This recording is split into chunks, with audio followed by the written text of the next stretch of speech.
কি হয়েছে রানী মণ্ডল? হ্যাঁ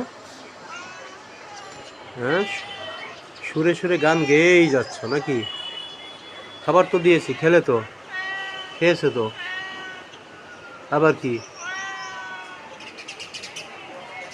হ্যাঁ, চড়ুই পাখি ধরার চেষ্টা করো না? আমাদের রানী মণ্ডল মনে হয় বাচ্চা দিবে। হ্যাঁ, দেরি আছে যদিও। কি খেয়েছো না? ম্যাও ম্যাও ম্যাও। বদ অভ্যাস। তোমাকে তো সবাই ফকির বলে, ভিক্ষুক বলে। হ্যাঁ, ফকির মণ্ডল। একেবারে রানু মণ্ডলের মতো ভাব ধরেছো তুমি, বুঝছো মণ্ডল?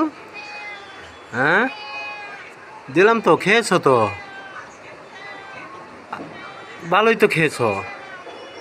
হ্যাঁ, ভালোই তো খেয়েছো।